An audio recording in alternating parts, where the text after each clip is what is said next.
രണ്ടുപേരും വരച്ചോളൂ.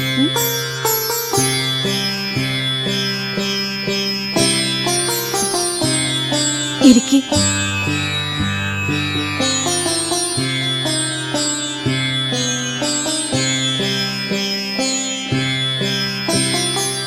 നിക്കാഹിന് ഞാനായിട്ട് ആരെയും വിളിച്ചിരുന്നില്ല. ഒക്കെ എനിക്കറിയാം. എന്താ നിനക്ക് സുഖല്ലേ? സുഖാണ്. ഇരിക്കിട്ടോ, ഞാൻ ചായ ഉണ്ടാക്കട്ടെ. മോളിങ്ങോട്ട് വാ.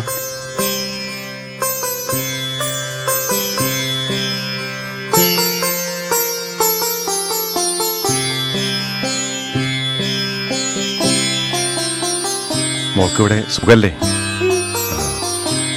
എവിടെ നിന്റെ അനിയൻ? അപ്പുറത്തുണ്ട്, കളിക്കുക. അവിടെയുള്ളവരൊക്കെ മോള് മറന്നോ? ഞങ്ങളൊക്കെ എന്നും നിങ്ങളെ പറ്റി പറയാറുണ്ട്. ഹലോ.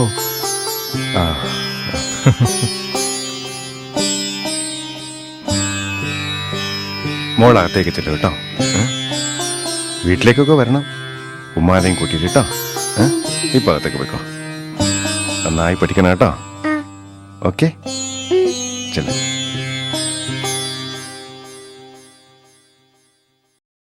നിങ്ങൾക്കെന്നെ മനസ്സിലായിട്ടുണ്ടാവില്ല. അവള് പറഞ്ഞു. ഞാനിപ്പോ ഒരു പ്രത്യേക കാര്യം പറയാനാ വന്നത്. ഈ അവസരത്തിൽ അത് പറയുന്നതിൽ അനൗചിത്യം എനിക്ക് നന്നായിട്ട് അറിയാം. ഞാനത് പറയുന്നതോടുകൂടി നിങ്ങളുടെയൊക്കെ മുമ്പിൽ ഞാൻ എന്താകുമെന്നും എന്നെക്കുറിച്ചുള്ള അഭിപ്രായം എന്തായി തീരുമെന്നും എനിക്ക് നന്നായിട്ട് അറിയാം.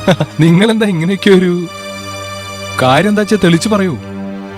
ഞാൻ ആളൊരു ഓപ്പൺ മൈൻഡഡ് ആണ്. ഫോർമാലിറ്റീസിന്റെ യാതൊരു ആവശ്യമില്ല, പറഞ്ഞോളൂ. ഞാൻ ഏതായാലും പറയാം. ആബിദ എന്റെ അളിയന്റെ ഭാര്യയായിരുന്നു. അറിയാം. അവൻ ഗൾഫിലെത്തി. ആ ചരിത്രങ്ങൾ കംപ്ലീറ്റ് എനിക്കറിയാം. പക്ഷേ എനിക്കതിൽ യാതൊരു പ്രയാസവുമില്ല. ഞാനിപ്പോ പറഞ്ഞു വരുന്നത്, അവളെ ഡൈവേഴ്സ് ചെയ്തതിൽ അവനിപ്പോ വലിയ കുറ്റബോധമുണ്ട്. ഒരുപാട് കാലത്തിന് ശേഷം അവനിപ്പോ നാട്ടിലേക്ക് വരികയാണ്. അവളെ തിരിച്ചെടുക്കാൻ വേണ്ടി മാത്രമാണ് അവനിപ്പോ വരുന്നത്. പക്ഷേ കാര്യങ്ങൾ ഇങ്ങനെയൊക്കെയാണല്ലോ അവസാനിച്ചത്. ഇനിയിപ്പോ എന്താ ചെയ്യാ? എന്ത് ചെയ്യാൻ? അവനെ കൊണ്ട് വേറൊരു കല്യാണം കഴിപ്പിക്കണം. നിങ്ങൾ അവന്റെ അളിയനല്ലേ? മറ്റൊരു കല്യാണത്തിന് അവൻ തയ്യാറല്ല.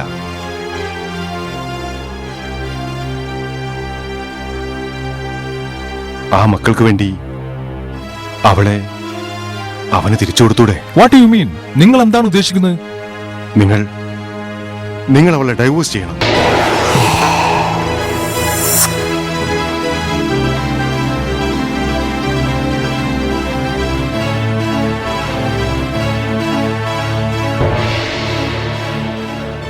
നിങ്ങൾ അല്പനേരം ശാന്തമായിരുന്നു എന്ന് ആലോചിച്ചാൽ ഞാൻ പറയുന്നതിൽ ശരി. നിർത്തണം മിസ്റ്റർ.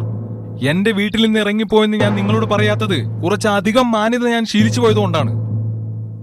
നിങ്ങൾക്കറിയോ, ഞാനൊരു ജീവിതം തുടങ്ങുകയാണ്.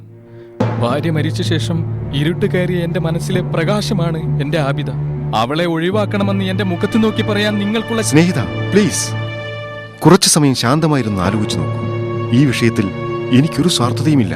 പക്ഷേ നിഷ്കളങ്കരായ അവളുടെ 2 മക്കളെക്കുറിച്ച് നിങ്ങൾ ആലോചിച്ചിട്ടുണ്ടോ? ആ മക്കൾക്ക് വേണ്ടി ഉപ്പയെയും ഉമ്മയെയും യോജിപ്പിക്കാൻ ശ്രമിക്കുന്നത് ഞാൻ ചെയ്യുന്ന തെറ്റായിട്ടാണോ കാണുന്നത്? അങ്ങനെയാണെങ്കിൽ എന്റെ കുറ്റം ഞാൻ സമ്മതിക്കുന്നു. പക്ഷേ ആബിദ അവളുടെ മക്കളുടെ ഉപ്പയുടെ കൂടെ തന്നെ പഴയ ജീവിതം ആഗ്രഹിക്കുന്നുവെങ്കിൽ നിങ്ങളായിട്ട് എന്തിന് അതിന് തടസ്സം നിൽക്കണം? എനിക്ക് ഉറപ്പുണ്ട് ആബിദ തിരിച്ചു വരാൻ ആഗ്രഹിക്കുന്നു. ഞാൻ കാല് പിടിക്കാം. ആ മക്കളുടെ ഭാവി ഓർത്ത് നിങ്ങൾ അവളോടൊന്ന് സംസാരിക്കണം.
ഞാൻ നിന്റെ ആദ്യത്തെ ഭർത്താവിന്റെ... വേണ്ട, ഒന്നും പറയണ്ട. ഞാനും മക്കളും ഇവിടുന്ന് മാറിത്തരാം. വെറും 2 ദിവസം കൊണ്ട് ഈ ദാമ്പത്യം അവസാനിച്ചെന്ന് ഞാൻ സമാധാനിച്ചാ മതിയല്ലോ. മോളെ, ഞാനായിട്ടൊരിക്കലും നിന്നെ ഉപേക്ഷിക്കില്ല. ഇല്ലേ? എന്നിട്ട് എന്തുകൊണ്ട് ഈ കാര്യം അദ്ദേഹത്തോട് പറയാതെ നേരെ എന്റെ അടുത്ത് വന്നു? നിന്റെ മനസ്സിൽ ഇപ്പോഴും റഹൂഫിനോടുള്ള... ഇപ്പൊ ഞാൻ നിങ്ങളുടെ ഭാര്യയാണ്. പഴയ ഒരു ചരിത്രവും ഇപ്പൊ എന്റെ മനസ്സിലില്ല. കഴിഞ്ഞ 4 വർഷം ഞാൻ കുടിച്ചു തീർത്ത കണ്ണീരിന് കയ്യും കണക്കുമില്ല. ഗൾഫിൽ നിന്ന് ഒരു വിളിയെങ്കിലും പ്രതീക്ഷിച്ച് ഒരുപാട് ഉറങ്ങാത്ത രാത്രികൾ ഞാൻ തള്ളി നീക്കി. എന്തിന്റെ പേരിലാണ് ഞാൻ വിവാഹമോചനം ചെയ്യപ്പെട്ടത് എന്ന് ഇന്നും എനിക്കറിയില്ല. ആ മനുഷ്യന്റെ കൂടെ ഇനി എന്ത് വിശ്വാസത്തിന്റെ പേരിലാ എനിക്ക് ജീവിക്കാൻ കഴിയുക? എന്ത് കാരണം പറഞ്ഞിട്ടാ ഞാൻ നിങ്ങളെ ഉപേക്ഷിക്കേണ്ടത്? പറയ്. ഈ വീട്ടിലെ സുഖസൗകര്യങ്ങളും നിങ്ങളുടെ സമ്പത്തും ഒന്നും എനിക്ക് ആവശ്യമില്ല. പക്ഷെ ഇക്ക നേരത്തെ പറഞ്ഞില്ലേ, ഈ മനസ്സിലെ പ്രകാശാണ് ഞാനെന്ന്. ആ പ്രകാശം ഊതിക്കെടുത്തിക്കൊണ്ട് എനിക്ക് മറ്റൊരു ജീവിതം വേണ്ടെന്ന് അദ്ദേഹത്തോട് ചെന്ന് പറയിക്ക.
എന്താ ചായ കുടിക്ക്.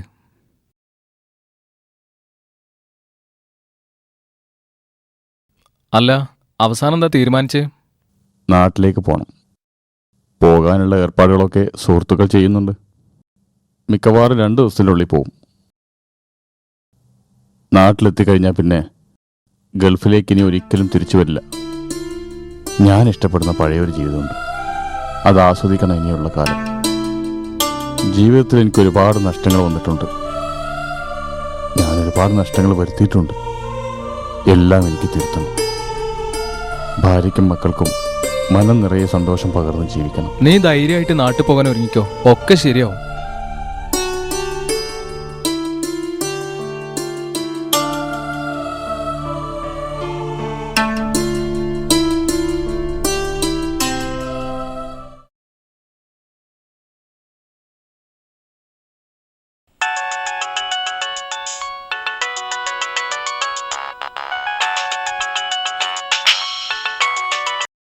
ഹലോ, എന്തായി?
ആ എന്തായി, ടിക്കറ്റ് ശരിയായോ?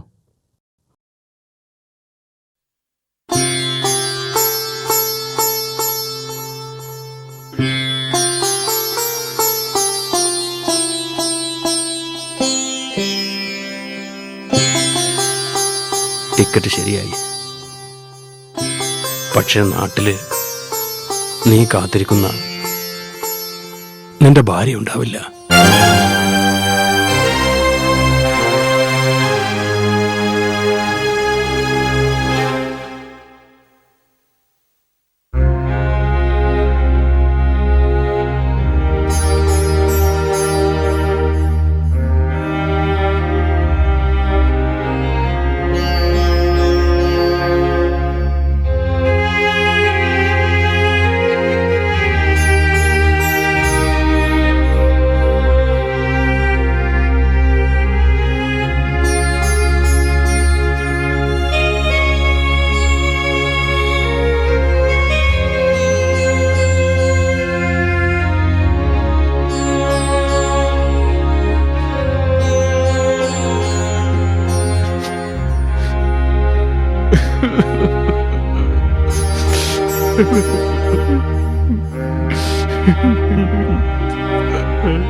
കാറ്റെടുത്തു മാഞ്ഞു പോയൻ കാൽപ്പാടുകൾ, കാറ്റെടുത്തു തേഞ്ഞു പോയൻ പാദമുദ്രകൾ, കമ്പിയറ്റ വീണ പോലൻ പ്രാണഗീതികൾ, കണ്ണിയറ്റ മാല പോലൻ ജീവരാഗങ്ങൾ, കാറ്റെടുത്തു മാഞ്ഞു പോയൻ കാൽപ്പാടുകൾ, കാറ്റെടുത്തു തേഞ്ഞു പോയൻ പാദമുദ്രകൾ.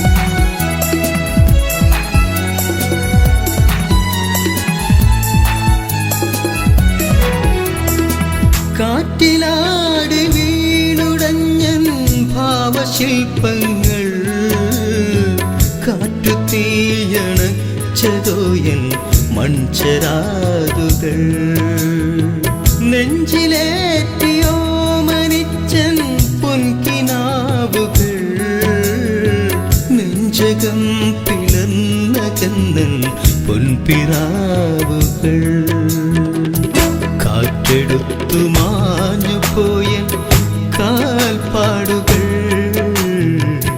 കാറ്റെടുത്തു തേഞ്ഞു പോയൻ പാദമുദ്രകൾ.